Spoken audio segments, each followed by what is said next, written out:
శ్రీమాత్రే నమ శివాయ.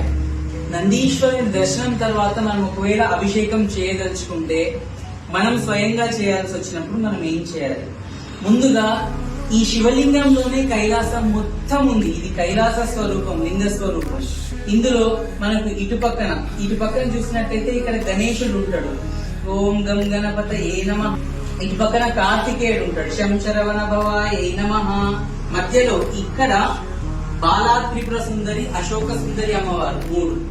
తర్వాత ప్రదక్షిణ మార్గంగా ఇలా నీళ్లు పోసుకుంటూ రావాలి జలధార. ఎందుకంటే ఇది పార్వతీ స్వరూపం. ఈ యోనిపీఠం ఏదైతే ఉందో పానవట్టం పార్వతీ అమ్మవారి స్వరూపం, పైన లింగ స్వరూపం అయ్యేవారు. ఇలా ప్రదక్షిణ పురస్సరంగా చేసిన తర్వాత మళ్ళీ మన చెయ్యిని ఇలా ఉంచి, తల మీద డబ్బ నీళ్లు పోసేయకూడదు, చెయ్యి ఇలా ఉంచేసి ఇలా భూగాని ఏదైనా పెట్టి, లేకపోతే తీసినా పర్వాలేదు, చెయ్యి ఇలా పెట్టి నమస్తే అస్తు భగవన్ విశ్వేశ్వరాయ మహాదేవాయ త్రయంబకాయ త్రిపురాంతకాయ త్రికాగ్ని కాలాయ కాలాగ్ని రుద్రాయ నీలకంఠాయ మృత్యుంజయాయ సర్వేశ్వరాయ సదాశివాయ శ్రీమన్మహాదేవాయ నమః.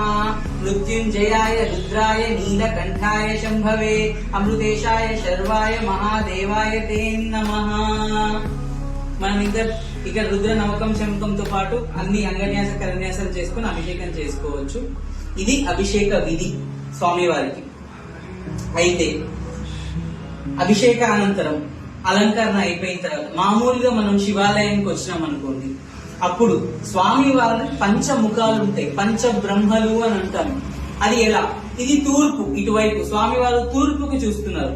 ఇప్పుడు స్వామివారి ముఖాలు ఏముంటాయి? ఫస్ట్ ఇటు తూర్పుకు చూసే ముఖం తత్పురుష ముఖం, తత్పురుషం దేయం తత్పురుష ముఖాయ నమః. ఇటు పక్కకు దక్షిణాన్ని చూస్తున్న ముఖం ఉంటుంది, అఘోర ముఖాయ నమః. అదే పశ్చిమంలో సద్యోజాత ముఖం, సద్యోజాత ముఖాయ నమః. ఇటు పక్క చూసేది వామదేవ ముఖం, వామదేవ ముఖాయ నమః. పైన ఈశాన ముఖం, ఈశాన ముఖాయ నమః.